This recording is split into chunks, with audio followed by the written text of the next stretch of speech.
मध्य प्रदेश में चुनावी जनसभा के दौरान मुख्यमंत्री योगी आदित्यनाथ ने विपक्षी गठबंधन और कांग्रेस पर जमकर निशाना साधा है। एक और जहां सीएम योगी ने पीएम मोदी के नेतृत्व में आगे बढ़ते भारत को लेकर सरकार की उपलब्धियां गिनवाई, तो साथ ही कांग्रेस को भी आड़े हाथों लिया। देखिए, अच्छे लोगों को हम चुनते हैं तो अच्छी सरकार बनती है। अच्छी सरकार बनती है तो कार्य भी अच्छा होता है। खराब सरकार बनती है यानी खराब लोग चुन के जाते हैं तो सरकारें खराब बनती हैं, और जब खराब सरकार आती, गलत लोग सरकार में आ जाते हैं तो काम भी तो गलत ही करेंगे, क्योंकि स्वभाव जल्दी बदलता नहीं है। आप किसी पुष्प को हाथ में लेंगे तो उसकी सुगंध और उसकी कोमलता आपके हाथ को आनंद देगी, लेकिन भाइयों बहनों अगर किसी बिच्छू को अपने हाथ में बिठाएंगे तो काटेगा ही काटेगा।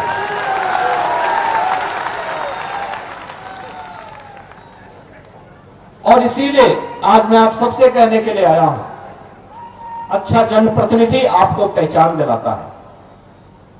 याद करिए, आज से 6 साल पहले उत्तर प्रदेश के लोग अपनी पहचान छुपाते थे। वे बोलते ही नहीं थे कि हम उत्तर प्रदेश के हैं, क्योंकि उत्तर प्रदेश का मतलब उस समय एक ऐसा राज था जहां कर्फ्यू लगता था, जहां माफिया हावी थे, जहां अराजकता थी, गुंडागर्दी थी, किसी की सुनवाई नहीं होती थी। लेकिन आज उत्तर प्रदेश 25 करोड़ की आबादी का राज्य, और कोई ये नहीं कह सकता, हर उत्तर प्रदेशवासी कहता कि मैं उत्तर प्रदेश का रहने वाला हूं। अब उत्तर प्रदेश की पहचान कर्फ्यू से नहीं है, माफिया से नहीं है, गुंडों और अपराधियों से नहीं है। अब उत्तर प्रदेश की पहचान प्रभु राम से है, मां गंगा से है। आज उत्तर प्रदेश की पहचान झांसी की रानी लक्ष्मीबाई से है। आज उत्तर प्रदेश की पहचान अवंतीबाई से है। आज उत्तर प्रदेश की पहचान वीर और वीरांगनाओं से है। और उत्तर प्रदेश आज तेजी के साथ विकास के पथ पर अग्रसर होकर के एक नई पहचान बना रहा है। भाइयों बहनों, अच्छे लोग चुने जाएंगे तो अच्छा कार्य करेंगे। अच्छी सरकार बनेगी तो पहचान का संकट दूर होगा, लोग अपनी पहचान को देश और दुनिया में गौरव के साथ बता पाएंगे। विकास के बड़े बड़े कार्य होते हैं, हाईवे बनते हैं, रेलवे रिश्ता है, सदा नीरा नदियां हैं तो वाटरवे भी बनेंगे, एयरपोर्ट बनेंगे, आईआईटी, आईआईएम और मेडिकल कॉलेज बनेंगे, एम्स बनेंगे, पर्यटन की सुविधाएं विकसित होंगी, उद्योग आएंगे और लोगों को रोजगार की सुविधा मिलेगी। हमारा नौजवान जो पलायन करता, अपने घर को, अपनी भूमि को छोड़ करके नौकरी और रोजगार के लिए दूर दराज के क्षेत्रों में जाता है, उसे अपनी भूमि को, अपनी मातृभूमि को नहीं छोड़ना पड़ेगा। अपने ही गांव में, अपने ही क्षेत्र में उसको नौकरी और रोजगार की सुविधाएं विकसित होंगी। श्री राम जन्मभूमि तीर्थ क्षेत्र ट्रस्ट के महासचिव चंपत राय ने एक वीडियो जारी किया, जिसमें रामलला की प्राण प्रतिष्ठा कार्यक्रम को लेकर लोगों ने अपने स्थानीय मंदिरों में एकत्रित होकर भव्य उत्सव के रूप में मनाने की अपील की है।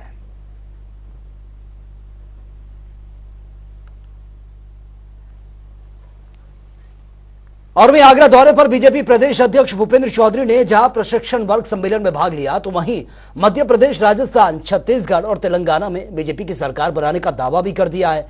भूपेंद्र चौधरी ने कहा कि इन 4 राज्यों में बीजेपी सरकार बनाने जा रहे हैं। पूरी पार्टी एक मत से अपने घोषित प्रत्याशियों को चुनाव हम लोग लड़ा रहे हैं। सामाजिक राजनीतिक दृष्टि से, प्रबंधन की दृष्टि से कुछ कार्यकर्ता मध्य प्रदेश में, राजस्थान में भाजपा के, उत्तर प्रदेश से गए हैं। तो हम सब लोग मिलकर स्थानीय पार्टी, जो हमारी लोकल राज्यों की पार्टी है, उसके साथ मिलकर पूरी ताकत के साथ अपने काम के दम पर मोदी जी के नेतृत्व में हम लोग चुनाव में हैं। और मुझे विश्वास है भारतीय जनता पार्टी छत्तीसगढ़ भी जीतेगी, मध्य प्रदेश भी जीतेगी, राजस्थान भी जीतेगी और तेलंगाना भी। कांग्रेस प्रदेश अध्यक्ष अजय राय मृतक छात्र कुशाग्र के घर रायपुरवा पहुंचे हैं, जहां पर उन्होंने परिवार के प्रति शोक संवेदना प्रकट की है, श्रद्धांजलि अर्पित की है। इस दौरान अजय राय ने कहा कि जिस तरह से इस पूरी घटना में छात्र और अध्यापक के बीच की पवित्रता खंडित हुई और जिस तरह से एक सिक्योरिटी गार्ड ने इस पूरी घटना का अनावरण किया है, वो बधाई का पात्र है, वरना कानपुर पुलिस अभी तक अपराधियों को ढूंढती रहती है।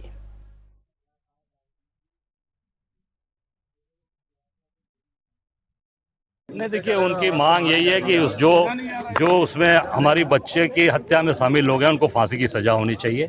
और ये बहुत ही शर्मनाक घटना है। ये गुरु और शिष्य का जो पवित्र रिश्ता होता है, जो बहुत ही सम्मानित रिश्ता होता है, उस रिश्ते को कलंकित किया गया है और विश्वास तोड़ा है। मैं समझता हूँ कि इस पे जितनी भी इसकी निंदा की जाए कम है। मैं अपने बहादुर साथी राजेंद्र को धन्यवाद देना चाहूँगा, जो यहाँ के गार्ड हैं, इनको सम्मानित भी मैंने किया कि ये कम से कम ऐसे लोग जिस पूरी घटना को खोलने में जिन्होंने पूरी मदद की, नहीं तो पुलिस अभी तक खोजती रह जाती और अभी तक उनको कोई क्लू नहीं मिलता।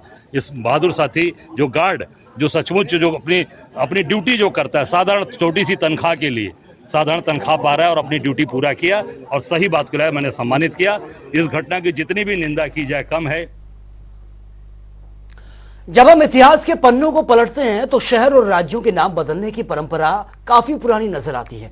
उत्तर प्रदेश में बीजेपी की सत्ता आने के बाद कई शहरों के नाम बदल दिए गए हैं। इसी क्रम में नगर निगम बोर्ड की बैठक में अलीगढ़ को हरिगढ़ करने का प्रस्ताव भी पास हो गया है। ये रिपोर्ट आप देखिए।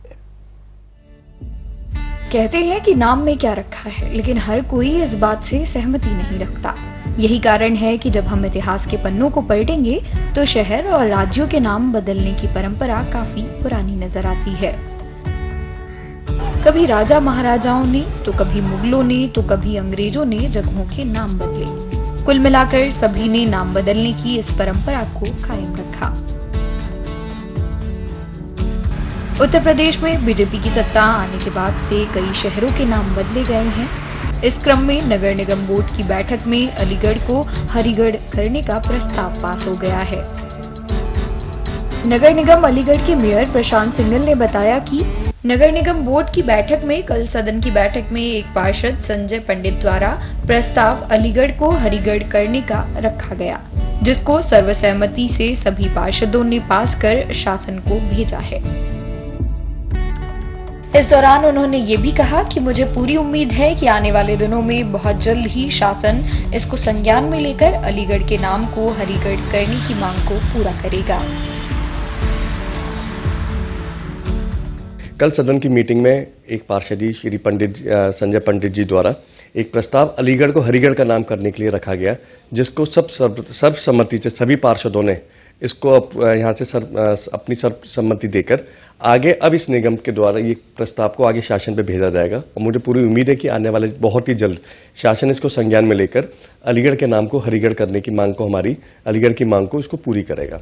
साथ ही भाजपा मेयर ने ये भी कहा कि हमारी जो पुरानी सभ्यता और संस्कृति है और जो सनातन धर्म की परंपरा है, उसको आगे बढ़ाते हुए हम सभी जनप्रतिनिधियों के द्वारा यह मांग बहुत समय से उठती चली आ रही है और अलग अलग बोर्ड से यह प्रस्ताव पास होकर शासन को भेजा जा रहा है, ताकि शासन द्वारा जल्द ही मुहर लगे और अलीगढ़ को हरिगढ़ के नाम से बहुत जल्दी जाना जाएगा।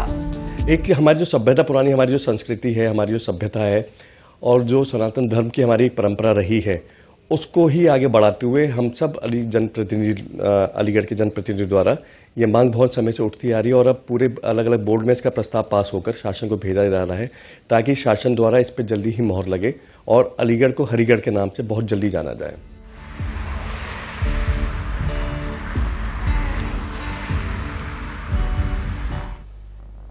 और लखनऊ में रेलवे में भ्रष्टाचार का खेल थमने का नाम नहीं ले रहा है। एक बार फिर से ठेकेदार की शिकायत पर कार्रवाई करते हुए सीबीआई ने 2 सीनियर ऑफिसर्स को रिश्वत मामले में गिरफ्तार किया है। हमारे संवाददाता टीएन मिश्रा की रिपोर्ट आप देखिए।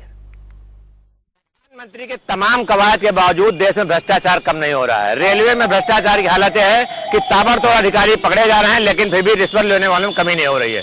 हालत यह है कि आज उत्तर रेलवे के गतिशक्ति डिवीजन के जय किशन जो है डिप्टी सी हैं, वो पकड़े गए और उनके पास लाखों रुपए घर में बरामद हुए हैं। सुबह 3 बजे छापा सीबीआई ने डाला था और उसके बाद सीबीआई के छापे के बाद उनका घर से 16 लाख रुपए करीब बरामद बताया जा रहा है।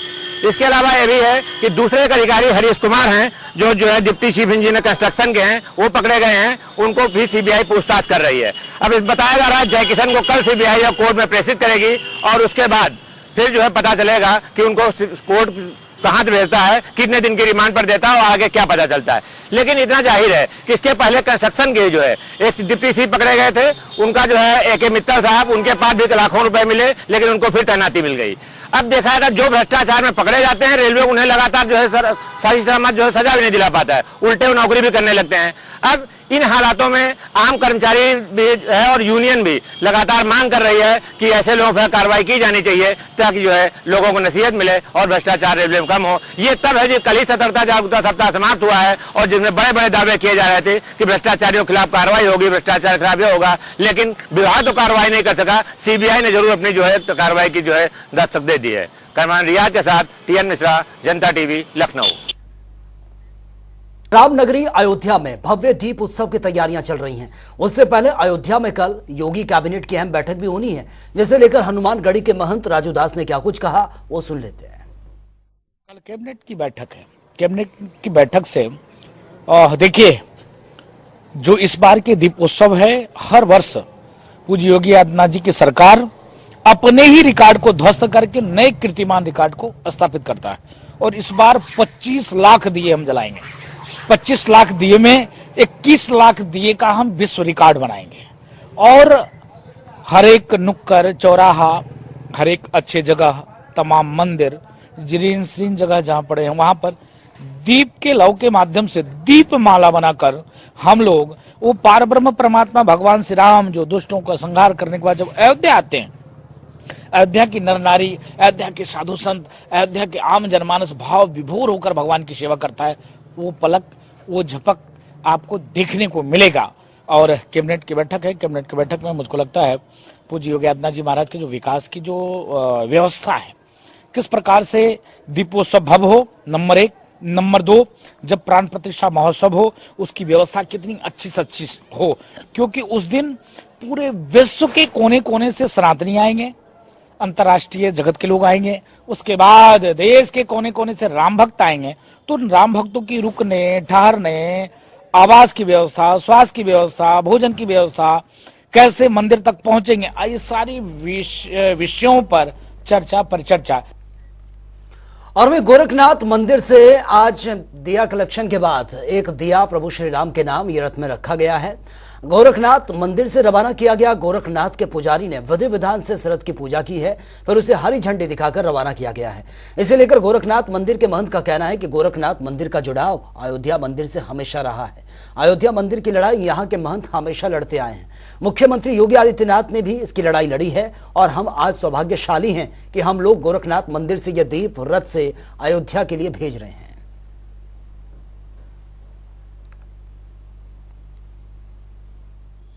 सबसे सर्वप्रथम सभी राम भक्तों को मैं बधाई देना चाहता हूं। दीपोत्सव 2023 के क्रम में एक दिया राम के नाम गोरखपुर में और उसके आसपास के क्षेत्रों में भारत विकास परिषद के माध्यम से विभिन्न जगहों पर कलेक्शन पॉइंट बनाकर सभी से दिए कलेक्ट किए गए और आज गोरखनाथ मंदिर परिसर से एक वाहन के माध्यम से सभी दियों को अयोध्या के लिए रवाना किया जा रहा है। भगवान श्री राम जी का भव्य मंदिर अयोध्या में बन रहा है, तैयार हो गया है। प्राण प्रतिष्ठा का भी कार्यक्रम शीघ्र ही होने वाला है। भारत ही नहीं, विश्व की जनता दीपावली के अवसर पर खुशहाली मना रही है। गोरखपुर से भी यहाँ से आज रथ गोरखनाथ मंदिर से रवाना किया गया है। तो कासगंज में वृद्ध ने ट्रेन के आगे लेटकर आत्महत्या कर दी है। 2 टुकड़ों में कटा हुआ शरीर मिला है। शव को पोस्टमार्टम के लिए भेज दिया गया है। प्रतापगढ़ में 6 क्विंटल खाई मछली पकड़ी गई है। मैजिक में ले जा रहे थे बेचने, पुलिस ने पकड़ लिया। अलीगढ़ में दबंगों ने किया कब्रिस्तान की भूमि पर अवैध कब्जा, पीड़ित ने प्रेस वार्ता कर गुहार लगाई है। सहारनपुर में अंग्रेजी शराब की 357 पेटी पकड़ी गई है। पंजाब से बिहार लाई जा रही थी। पुलिस ने एक तस्कर को भी गिरफ्तार किया। प्रयागराज में वाहन ने बाइक सवार को मारी है टक्कर, एक की मौत, एक घायल। पुलिस मामले की जांच में जुटी है। झांसी में पुलिस और बदमाशों के बीच मुठभेड़, मंत्री के नाती पर हमला करने वाले को किया गिरफ्तार, कब्जे से तमंचा कारतूस बरामद। अमेठी में बिस्किट गोदाम में लगी भीषण आग, मचा कोहराम, फायर ब्रिगेड ने बमुश्किल आग को कंट्रोल किया। लखनऊ में पुलिस ने नकली शराब कारोबारी को धर दबोचा, 3 आरोपियों को किया गिरफ्तार, दूसरे प्रदेश में बेचते थे बोतल। हमीरपुर में बिहार के मुख्यमंत्री के खिलाफ महिलाओं में दिखा गुस्सा, महिला मोर्चा सहित बीजेपी कार्यकर्ताओं ने फूंका पुतला, मुर्दाबाद के नारे भी लगाए। आगरा में एक्सप्रेस वे पर रेल की रंगबाजी, गाड़ी पर युवक ने किया स्टंट, वीडियो सोशल मीडिया पर वायरल।